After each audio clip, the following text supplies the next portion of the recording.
Good evening, and welcome to today's meeting of the Commonwealth Club of California, the place where you're in the know. You can find us online at commonwealthclub.org, on Facebook and Twitter, and on our YouTube channel. I am Shari Steele, Executive Director of the Electronic Frontier Foundation, and your moderator for today's program. Our guest today is Bruce Schneier, an internationally renowned technologist dubbed by The Economist as the security guru. He is author of a dozen books, as well as hundreds of articles, essays, and academic papers. Schneier's new book, Data and Goliath, The Hidden Battles to Collect Your Data, has been called, quote, a judicious and incisive analysis of one of the most pressing new issues of our time, by Harvard professor of psychology, Steven Pinker. Malcolm Gladwell remarked that the public conversation about surveillance in the digital age would be a good deal more intelligent if we all read Bruce Schneier's books first. Schneier is both a founder and the chief technical officer of Counterpane Internet Security, Inc., the world's leading protector of networked information and inventor of outsourced security monitoring. He's a fellow at the Berkman Center for Internet and Society at Harvard Law School, a program fellow at the New America Foundation's Open Technology Institute, and I'm very grateful he is a board member of the Electronic Frontier Foundation. Schneier has also served on the board of directors of the International Association for Cryptologic Research and is currently an advisory board member for the Electronic Privacy Information Center. Due to the depth of his knowledge on cybersecurity and his extensive experience in the field, it's no wonder that when people want to know how security really works, they turn to Bruce Schneier. Please welcome Bruce Schneier to San Francisco. So I'm here because I just published a book on data and surveillance. The title is Data and Goliath, The Hidden Battles to Collect Your Data and Control Your World. If you call it Data and Goliath, you will not get the joke. And primarily, I'm talking about how data about us is proliferating, what's happening to it, who's using it, how they're using it, how it affects our privacy, and what to do about it. And fundamentally, we're living in a world where we are pretty much under constant surveillance. And I use that term advisedly, not because somebody is watching us, but because so much of what we do involves computers. Computers naturally produce data about the transactions they're doing, so about us, and that data is increasingly saved, stored, and used. So every time we interact with a computer, a smartphone, a cash register where we pay anything other than cash, security cameras, as we go about our lives, we exude data about us. And this data is surprisingly intimate. And if you think about it, your cell phone knows exactly where you are at all times. I mean, it has to in order for it to work. It can't ring unless it knows where you are. So your phone knows where you live, where you work. It knows when you get up in the morning, when you go to sleep at night, because you check it first thing and last thing. Right? Assuming everyone has a cell phone, it knows who you sleep with. Right? It's a very intimate tracking device that we carry naturally. Right? In the same token, our communication systems, text messages, emails, things we say on social networks, paint a very intimate picture of who we are, who our friends are, who our colleagues are. The things we search on Google show what we're interested in. Right? And this data is just being produced all the time. And as computers have gotten cheaper, as data storage has gotten cheaper, this data is increasingly saved, increasingly stored, increasingly used. And mostly by corporations, for persuasion, for figuring out who we are so they can better sell us things. A lot of this data is also collected by government, like depending on the country we're in, for different purposes and to different amounts. We're truly living in a golden age of surveillance. And it's something that's happened sort of incidentally. It's not like we wake up in the morning and say, I'm going to carry my surveillance device today. As a matter of fact, if the government required us to carry a surveillance device with us, we'd probably rebel. Right? Yet we all carry a cell phone. And the police passed a law saying whenever you make a new friend, you must alert the FBI, right? You never would, but we alert Facebook. Or that you have to leave a copy of all your correspondence with the police. Instead we leave it on Gmail. Right? We do these things because they have benefits. But with it comes surveillance. And this is a very complicated issue. It's not something that we can solve quickly, easily, or I think that we will solve, in soon. But I think it's a key issue. It's a key issue of how we interact with computers, how we interact with networks, and how we interact with each other. We have to decide how to manage this data we're exuding. And I think of it as a question of group interest versus individual interest. Right? There's a lot of benefits to this data in aggregate. I actually like it when Google Maps gives me real-time traffic information, which is based on real-time traffic surveillance information. A lot of us want the benefits of outsourced email and social networks, all those things that require us to give our data to someone else. Right? There's value in taking all of our medical data and putting it in big databases, letting researchers at it. Right? There are these group values, yet these are incredibly personal pieces of information. And we as a society are going to have to figure out how to balance that group benefit with the individual privacy interest. And I don't think it's going to be easy. So that's the book I wrote. I'm happy with it. I think I did I tried very hard to lay out the issues, what's happening, why it matters, and what I think we should do about it. And I'm happy to have a conversation about it.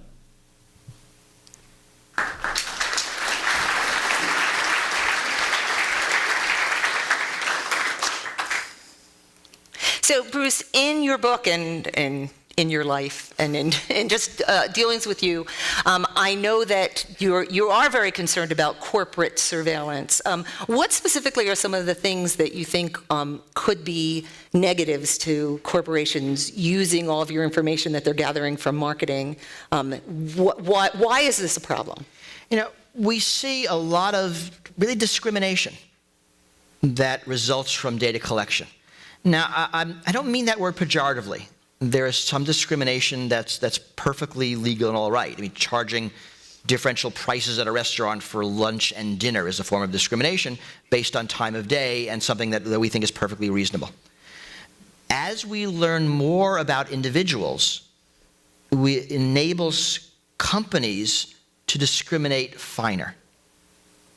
So we see this online now. Depending on who you are, when you go to a credit card site, you'll see a different offer.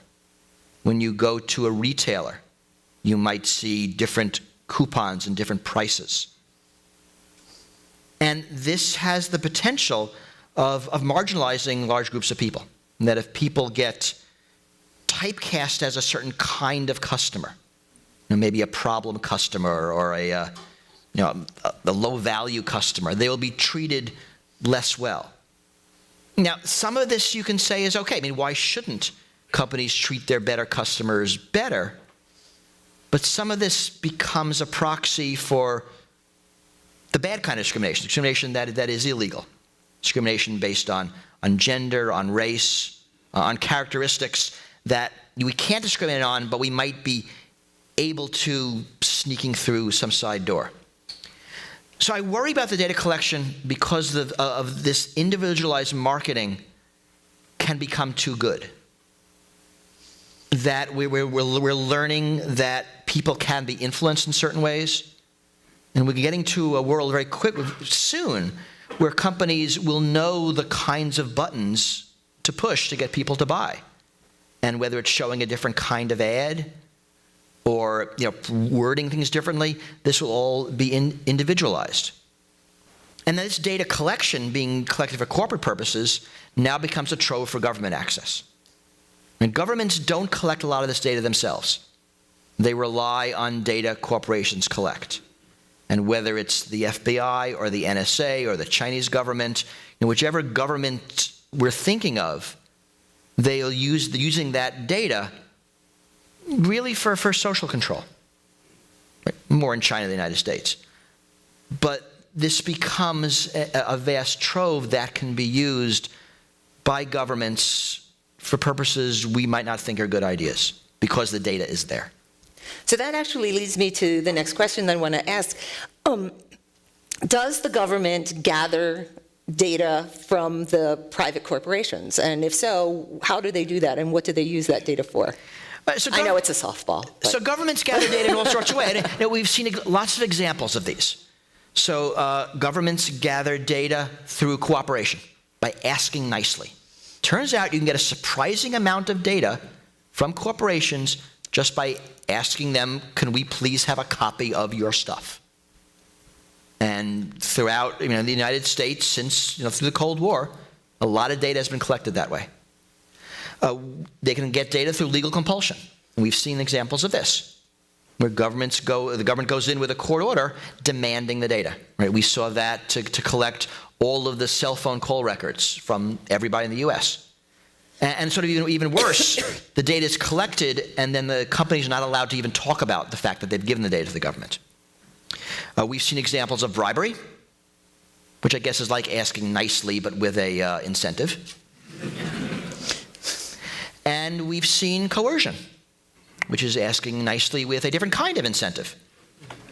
And what we've learned through the Snowden documents and other whistleblowers and other government sources, that the U.S. government uses all of these methods, depending on what works best, what works at all. And it's largely corporate data that's being collected. So there's been a lot, obviously, of reporting of NSA malfeasance. How should we avoid feeling overwhelmed with the size and scope of the NSA's overreach? I think we just have to embrace the overwhelmness. I don't think there's any way of avoiding being overwhelmed. I mean, you've got an agency with an enormous budget. Their job is to overwhelm. And just as their data collection overwhelms the world, the knowledge about it will overwhelm us. And I think this is a problem with the way the stories have been reported. I mean, not with the reporting, the fact that it is overwhelming. That if you are not seeped in this issue, after the third or fourth story, it all starts looking alike. And this makes it very difficult to continue to speak and write about what the NSA is doing, because it does feel overwhelming, it is overwhelming. Can you give us some basic ideas on how we can protect ourselves or stay a little bit safe, given the scope of it all? It feels almost so overwhelming. So this is actually a very hard question. I'm often asked, what can I do to protect myself? The short answer is nothing. The longer answer is some stuff, but it tends to be around the edges. We're living in a world where most of our data is owned by third parties. And while there are technical measures you can take to minimize that, a lot of them aren't really viable for most people. And I could tell you to leave your cell phone at home, not have an email address, don't go on Facebook, right? But that's very hard advice, because those are the tools to be a fully functioning member of society. And while some of us can do without some of those tools, most of us can't. But because our data is controlled by others, and if you think of the data breaches that have made the news in the past couple of years, Target Corporation, Home Depot, Anthem Health, right? These aren't places where you have control of your data in those corporate networks. The corporate networks have that data. Right? It's their security lapses that we suffer from. And this makes it difficult. Right? A lot of the data being collected is what's being called metadata, which is the data necessary for the system to operate. It's still intimate surveillance data, but it's not something you can easily protect because it needs to be accessible. Right? That cell phone has to know where you are. You cannot protect that without turning the phone off, in which case, why'd you buy it? So this is really an area where we need policy solutions because the technical solutions are so limited. So it's time now for our audience question period, and I've got a number of questions, so I'm going to refer to some of your questions. You have been given cards, and if you have more questions, people out in the audience, just raise them, and people will be coming around and collecting them and bring them up. I doubt we're going to get to all of them, but I will get to quite a number of them. So this one, given the NSA, GCHQs et al.'s reported persistent BIOS exploits, are you aware of any efforts to assemble a crowdsourced, widely distributed database of BIOS image hashes as a means to detect such implants? And what realistic benefit could that offer? And how might such a measure be subverted? I like the general interest questions because everyone can enjoy the answers. So I want to talk about what the questioner is asking. We learned in January that the NSA has a technique for infecting computers by infecting the hard drives, not where your data is stored, but where the information for the hard drive to operate is stored. What this effectively means is your computer can be infected, you can erase your hard drive, you can reinstall your operating system, and your computer remains infected. That the correct way to make your computer, to clean your computer is to throw it away and buy a new one. This is, actually very impressive. And you read it and you say, well, good job, NSA. That's our tax money going to really good research.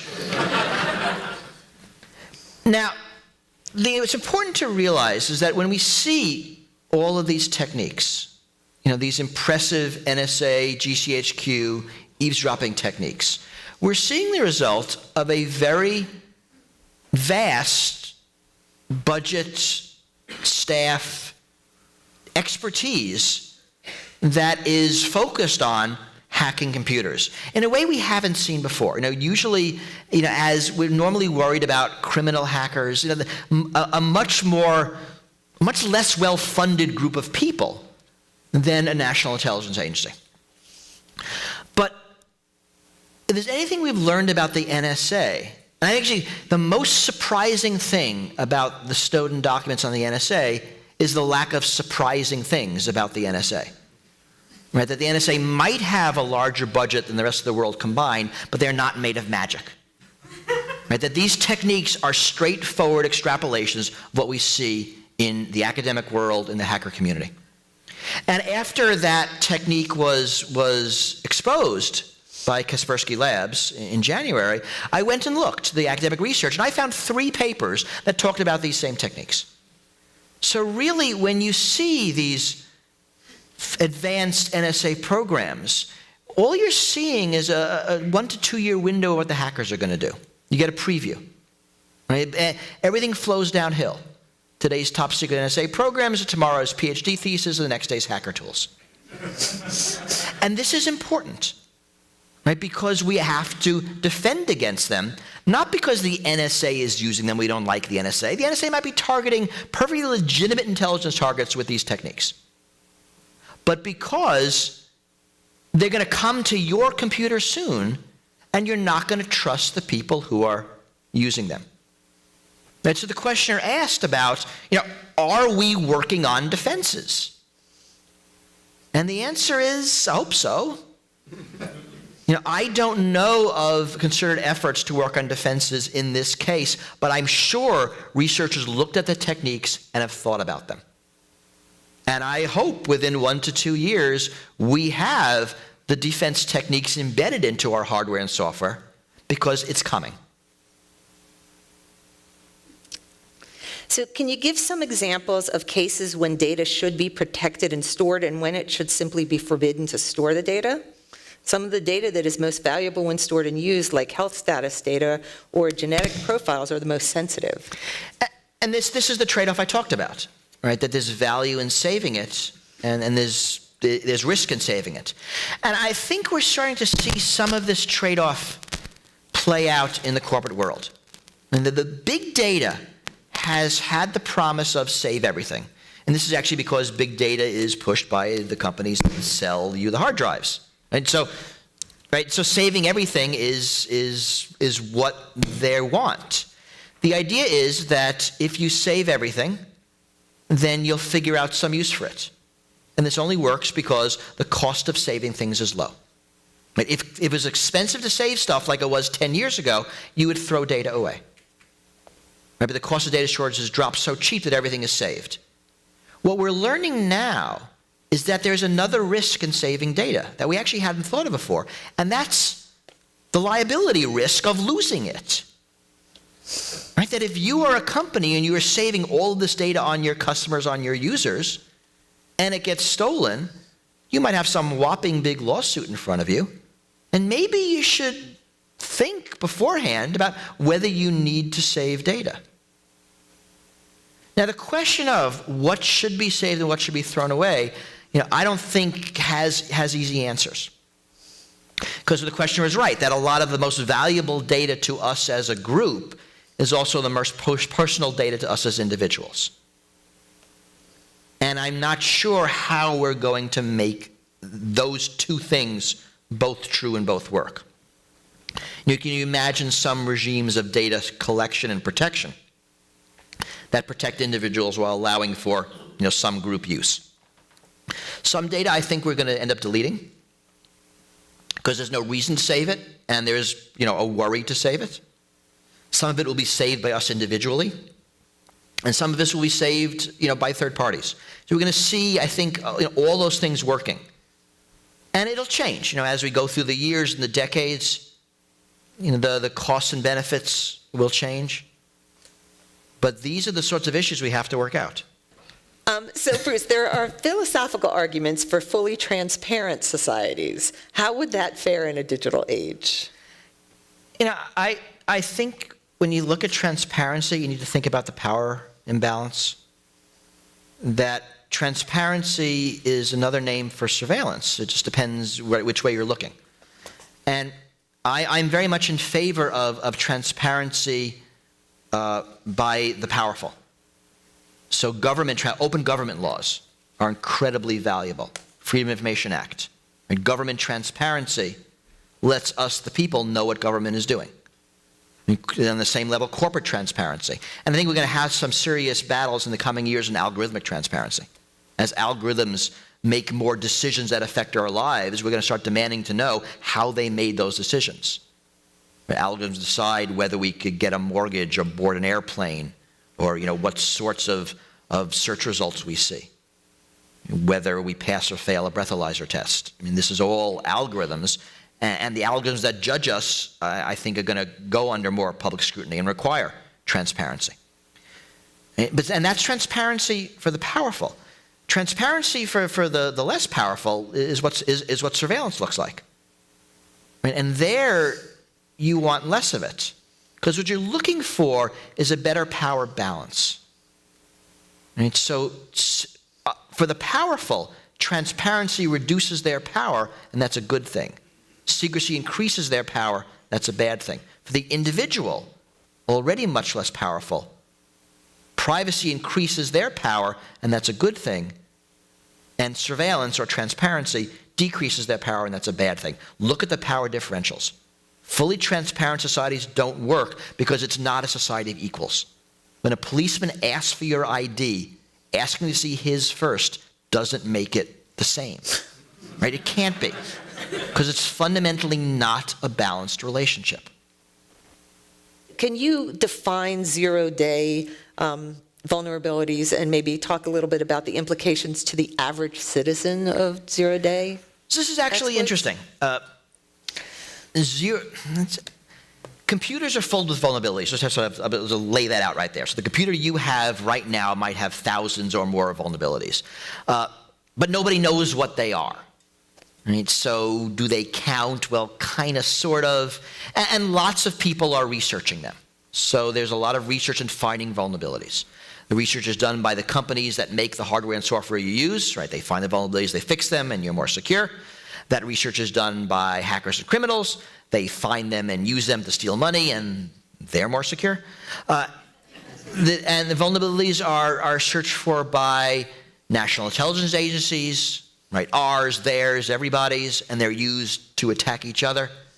And it turns out there actually is a marketplace in vulnerabilities. If you find a vulnerability, you can sell it.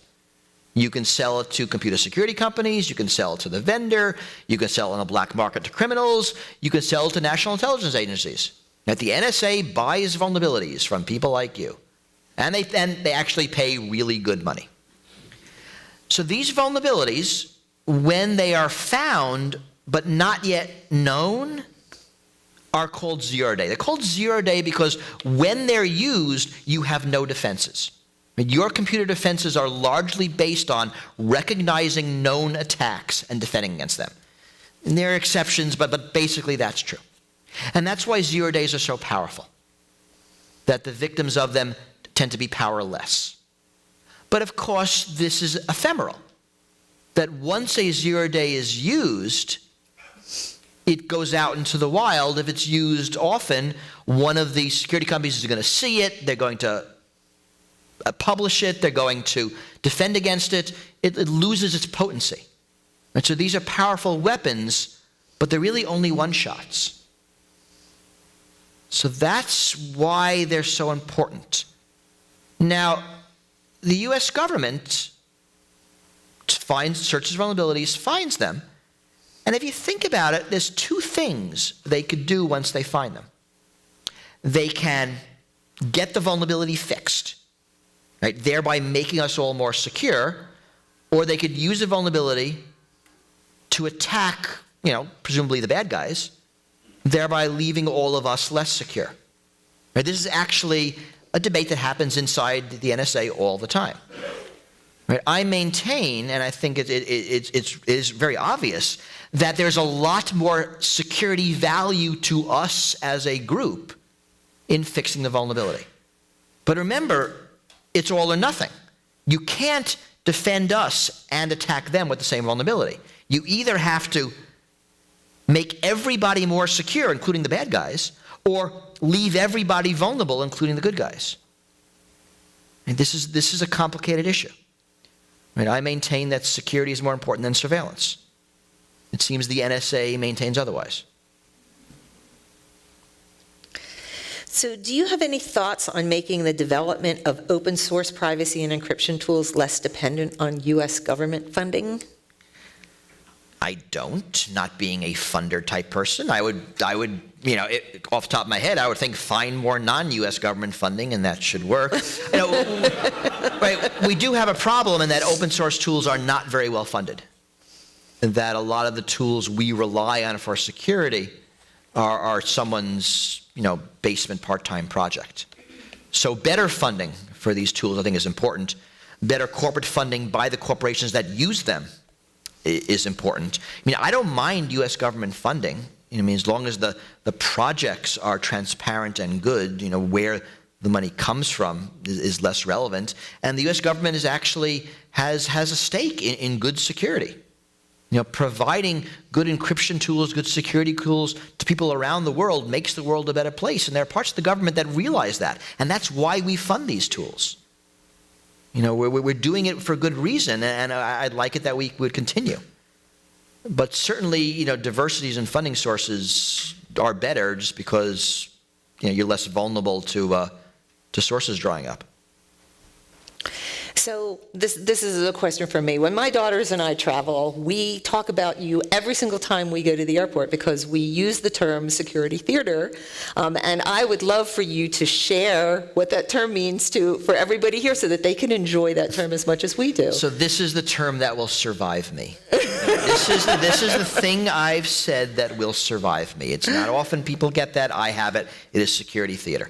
And security theater is the term I gave to security that looks good but does nothing. And I will give you two examples. In airports, after the September 11th attacks, I don't know if you remember this, but one of the first things the government did was station National Guard troops at the security checkpoints. And they were young kids in uniform, they had a big gun. Those guns had no bullets. which, if you think about it, is kind of a relief because they were just kids. That is an example of security theater. It is there to make people feel safer, not to actually do anything. Second example, often when you go into a building and you go to the guard, they will ask to see your ID. Do you ever stop and think why? Or, I mean, they don't actually do anything with the ID. They just look at it. They're really not very good at checking for false IDs. It's not like, you know, if someone's going to bomb the building, he's probably got an ID. You know, I mean, it doesn't actually do anything. But it is often required by the insurance the building has, and that's security theater. Now, when I coined the term, it was meant to be dismissive. Right? Security theater is dumb, don't do it. Now, I've softened that somewhat because the problem security theater addresses is some difference between actual security and perceived security. Right? After 9/11, flying airplanes was just as safe as it was before. Right? A singular event didn't change the safety of airline security, but everyone thought it did. So a little theater that made people feel better about flying, as long as you recognize it as theater, was a good thing. And this came to me when several years later, I was visiting a friend in the hospital who had just given birth. And I didn't know this, but there's some pretty impressive security around the baby. So the baby has a wrist monitor and the mother has one, and they're linked to each other. And if the baby is taken out of the maternity ward, the mother's not there, then an alarm rings. I mean, this extensive security system. So I'm interested in this, and I pay attention. I see how it works, and I go home and I research. What is this epidemic of baby thefts out of hospitals that we're trying to protect? And it turns out this pretty much never happens. Right? This isn't a risk that is worth worrying about. But, if you think about it, you're in a hospital, there are new parents who are very concerned the baby might have to leave the mother and father for some tests or something's going on, that a little bit of security theater to make the parents feel better and not freak out at a very emotional time is actually probably a good thing. So that's security theater. So this is the Commonwealth Club of California program, and we're talking to Bruce Schneier, author of Data and Goliath, The Hidden Battles to Collect Your Data, about surveillance, censorship, and propaganda in our society, and how those factors play into cybercrime and cyberterrorism. Schneier has been showing us what we can do to shape a more equal, private, and secure world. I'm Shari Steele from the Electronic Frontier Foundation, and your moderator. You can hear Commonwealth Club programs on the radio, catch up with us on Facebook and Twitter, and see program videos on our YouTube channel. So getting back to questions from the audience.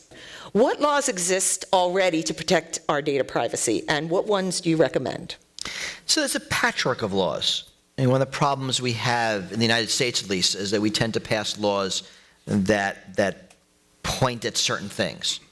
Right? So there are laws that protect video rental records, right? Because of an incident that happened, 20 years ago, Judge Bork, he had his video rental records looked at by a magazine. It turns out he only rented like Westerns. He was really kind of a boring video guy. But every congressman thought, oh my God, I rent porn. And quickly a law was passed, right? Protecting the privacy of those records. There's privacy laws about some, but not all. Actually, not very good privacy laws on medical records. There's privacy laws about financial records. A lot of these laws are decades old, not very well suited for today's world of cloud data and third parties and networks and computers everywhere. And really, we need comprehensive data protection laws that address all of that. We look at data through its life cycle, through collection, through storage, through use, through transfer, through disposal. And I think we need a regulatory regime that addresses data as it goes through its life cycle. And there's been some talk about some of this, not a lot that I think really doesn't go anywhere anytime soon. But that's what we have to start thinking about. That all this data is being generated. It is very personal. It's about us, and in a lot of cases, it's not even owned by us. That we have no control over what happens to it. And laws that give us more control over our data, I think, would be very, very valuable. It would change a lot of things, but I think they're necessary changes. So this one, it's not really a question, but I'll still put it out there. NSA, good guys or bad guys? That is a question. Yeah, it's almost an unfair question. The NSA is NSA contains multitudes. I mean, a lot of what the NSA does is good. I mean, they legitimately target U.S. enemies. They do intelligence for foreign policy. This is all valuable stuff. Right? And their core mission, born out of the Cold War, basically spy in the Soviet Union, is a good mission. I remember, when I was reading some of the NSA documents, and a lot of them are PowerPoint presentations of status of programs, and I think incredibly boring.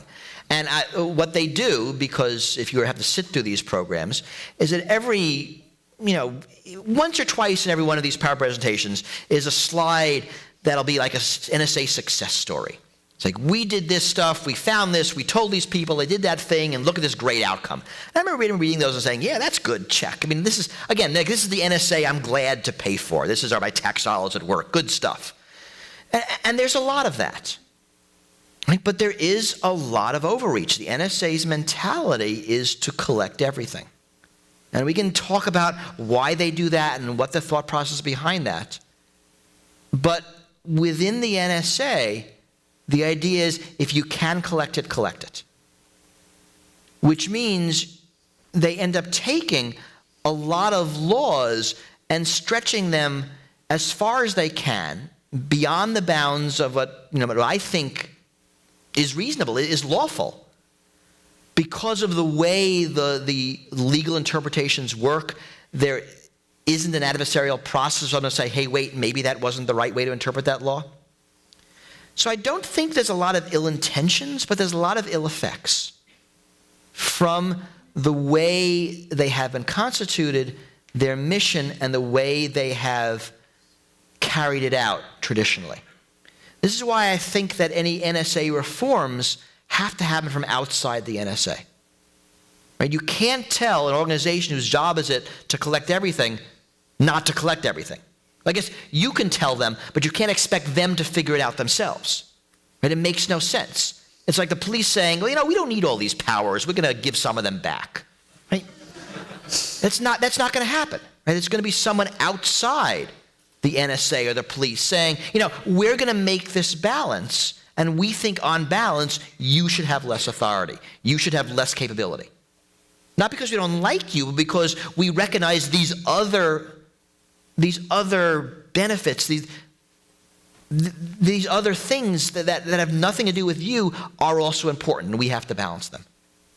But we can't expect the NSA to. So I guess I answered the question. Yes. I guess I was more in the good than the bad. Are we all at risk by engaging in online financial transactions, stock purchases, online banking, et cetera? And if so, are we better served to limit those activities to only those absolutely essential financial endeavors, which cannot be handled either in person or via the telephone? So I'll give you my general theory on this. We are all at risk from being alive. Right? That being said, the question is, how do you want to live?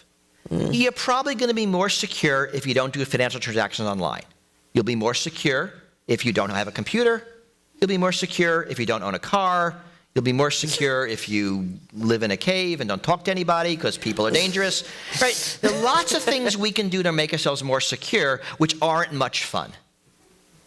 And I think we have to balance these things. So banking online, has risk associated with it, but it's way more convenient. And I'm pretty sure that the car ride to the bank branch is way more risky than the online transaction. Right? Just like no matter how dangerous air travel is, that taxi ride to the airport is much scarier. So, again, I mean, we have to think of the balance. There are a lot of things I do online because it's easier. And there are a lot of things I do in my life that are risky because not doing them is much less fun. And being perfectly safe, is not the best answer. I think I've also explained why you should all start smoking, which I didn't mean to. So maybe you can take it too far. What do you think of the current data protection discussion in Europe? Is regulation the right approach? I think regulation is an important approach. I think there are a lot of market failures. And one of the problems with allowing markets to solve privacy problems is that there's a lot of privacy protection we don't end up getting. And because of just the way companies are organized, the fact that we don't have good markets in privacy, and the really hard issue that our beliefs on privacy are complicated, not linear. So, for example, pretty much every time you ask people whether privacy is important to them, and do they want to take measures to protect their privacy, they answer yes. Privacy is important to us pretty much uniformly. However, whenever you ask them at the point of purchase, would you like to pay a dime more for privacy, they say no. And so the question to ask, and it's an interesting question, which is a more accurate reflection of people's preferences? What they say when they consider the issue thoroughly, or their gut reaction when they're buying something? A market only pretty much ever works to deal with those gut reactions. It doesn't work for the considered reactions. If you want society to reflect what people think when they're thinking about the issue, you need regulation. You'll get a market failure in the other way. And that's where we are. A lot of issues are like that. And it's the reason we have things like, consumer protection laws, child labor laws. And we don't have, well, if you don't like child labor, just don't buy their stuff. Right? If you don't like companies that bribe, just don't buy from them. We say as society that these practices are wrong and we shouldn't do them and not let the market decide. Because we have thought about it and that's what we think. I think we need to approach privacy in that more considered way.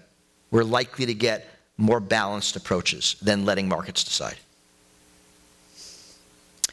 Besides sparking public debate, have there been any lasting impacts already from Edward Snowden's revelations? Do you expect the government to change its policies in the future, or is it entirely dependent on continued protests from the public? Well, protests from the public are how we get government to change their policies. So it's not either or, it's one then the other.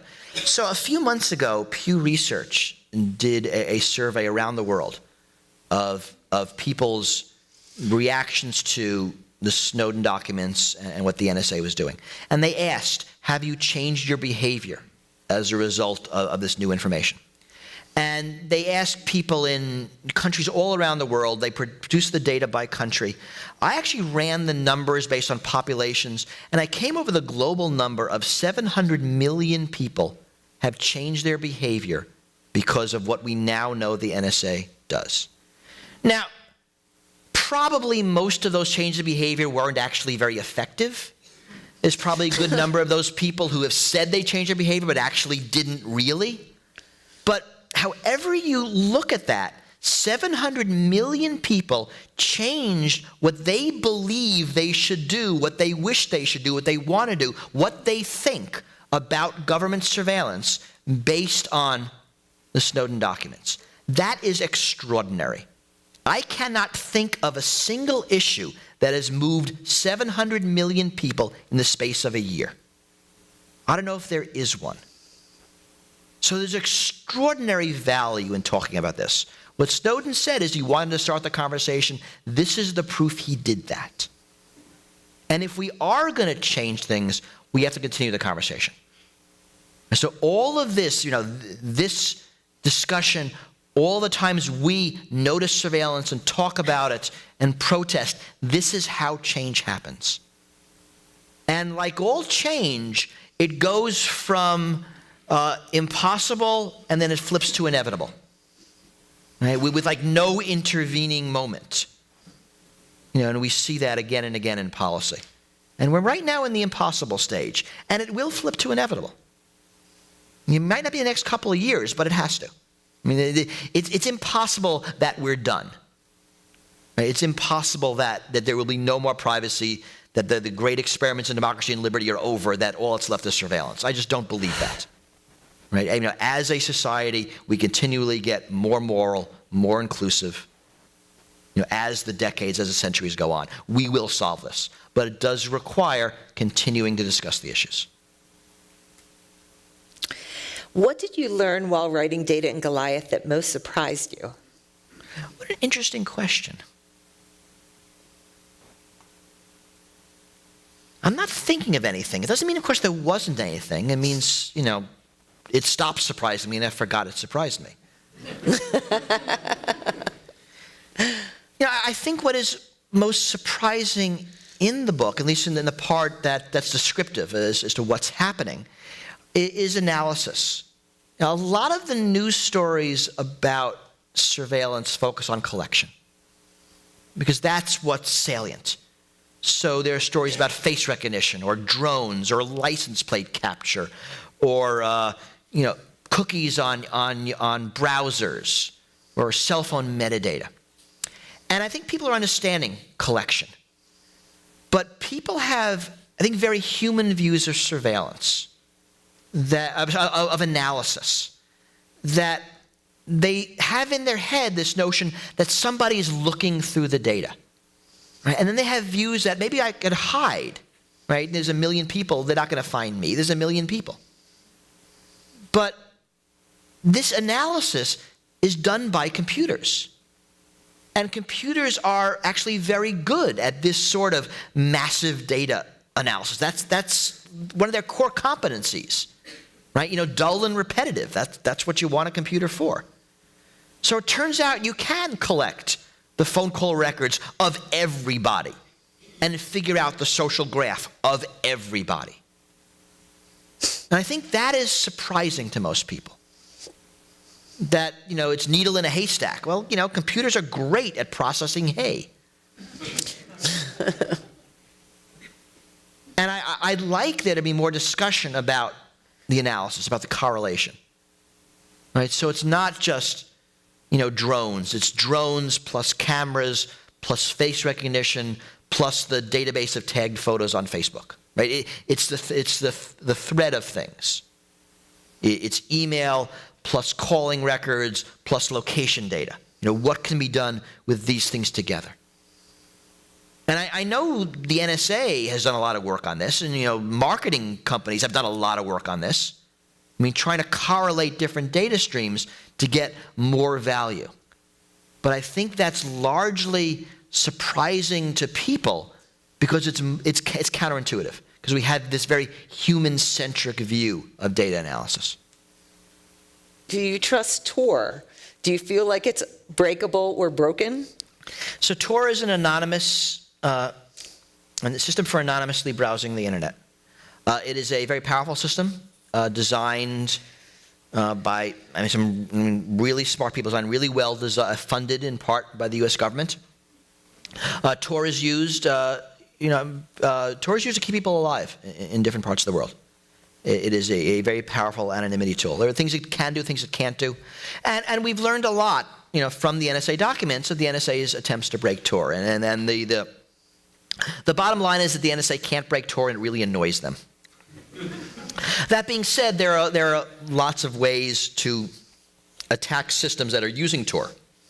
Tor is not a panacea. And understanding what Tor does and what doesn't, which is probably beyond the scope of this conversation, is important. That it's not like magic privacy dust. It is a specific tool that solves a specific privacy problem and doesn't solve other privacy problems. But yes, I think Tor is still a trustworthy piece of code. And that's true in general. That what we've learned from the NSA documents is that properly used cryptography thwarts the NSA, at least at scale. that it prevents the kind of bulk collection that you would get if your data was in the clear. And this is very important. Now, because, while the NSA has a bigger budget than everyone else in the world combined, they're not made of magic. Right? They are subject to the same laws of math, of physics, of economics as everybody else. And the way we get security is to leverage those laws. And when you use encryption, what you do is you force the NSA and any adversary to target. Right? If the NSA wanted into your computer, they're in there, period, done, no question. If they're not in there, it's for one of two reasons. One, it's not legal for them to be in there, and they've decided to follow that law. And two, right, you're not high enough in their budget allocation to be worth the trouble. And the more you force intelligence agencies to target, the more they're going to target on the targets that matter, and the less they'll have left over for everybody else. So forcing the attackers to target is a very powerful defense. Right? It might not protect you if you are, I don't know, the U.S. president, right? A Saudi sheikh. But it will protect you if you're a more random person. Whereas if we don't do that, that's how the NSA and others can just suck up everything.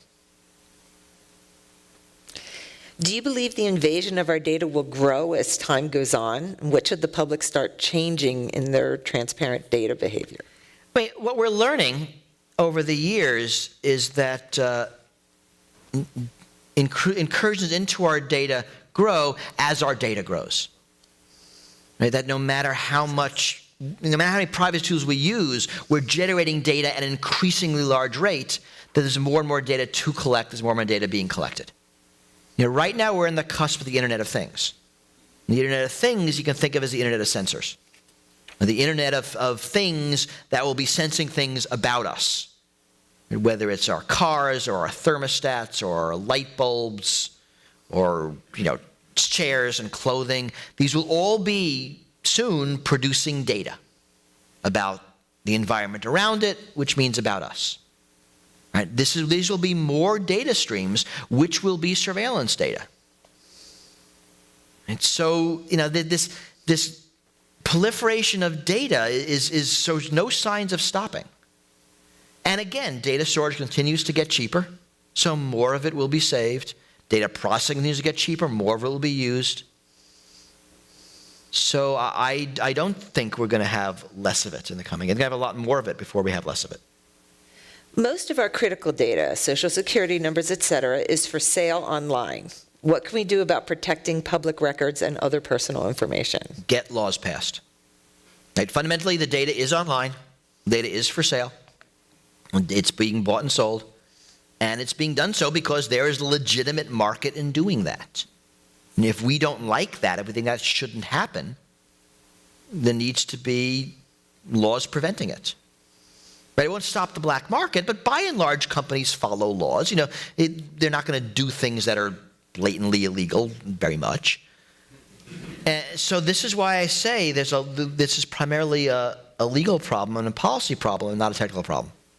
There are technical aspects to the solution, but we're living in a world where law can subvert technology and technology can subvert law. That both have to be working in sync for us to actually have security. But I think now the big problems are the legal problems. Do you have some ideas on what good laws might look like? It's sort of, I'm not the good laws kind of person. Yes. In my book, I talk a lot about what sorts of laws we need. And I think a lot of them look at how we deal with the fact that power has this power from our data.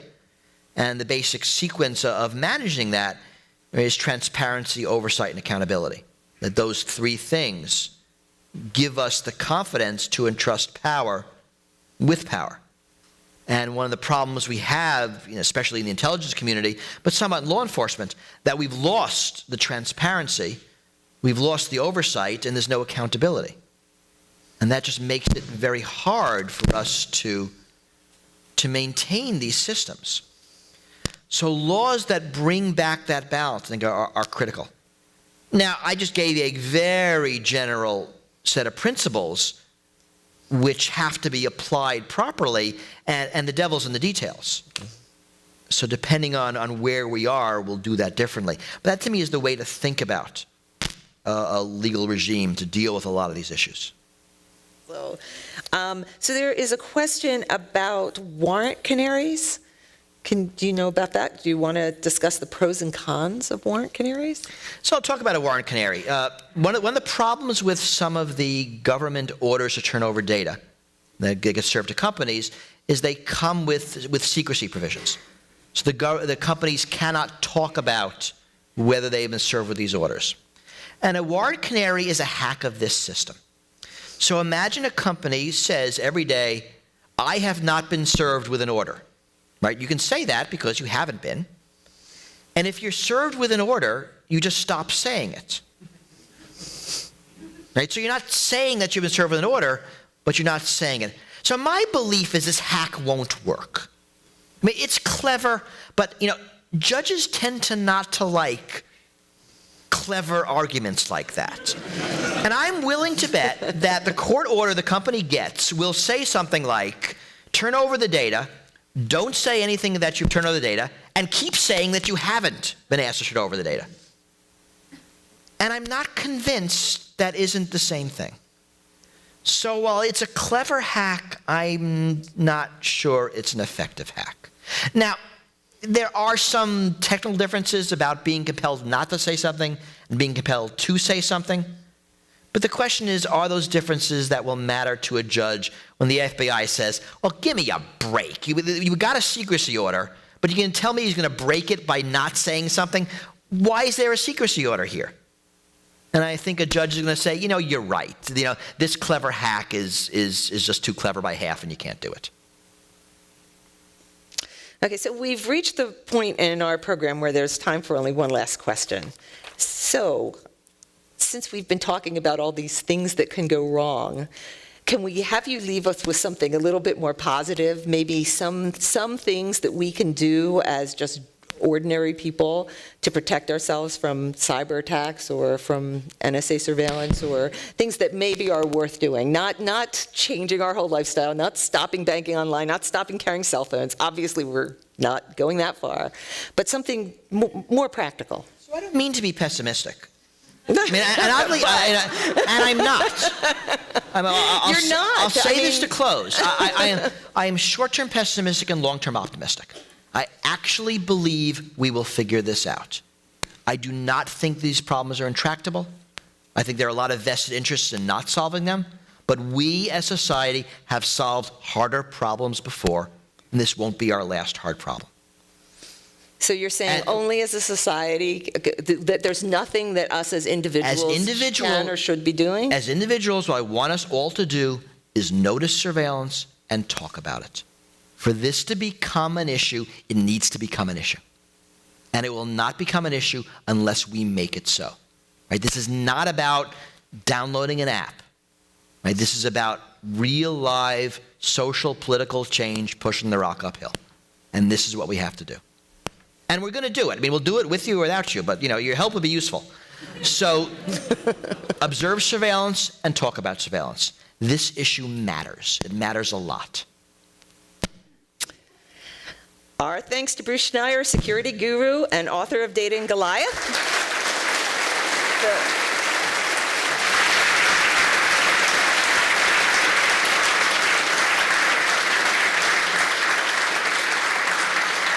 Again, his book is Data and Goliath, The Hidden Battles to Collect Your Data. We also want to thank our audiences here and on radio, television, and the internet. I am Shari Steele, and now this meeting of the Commonwealth Club of California, the place where you're in the know, is adjourned.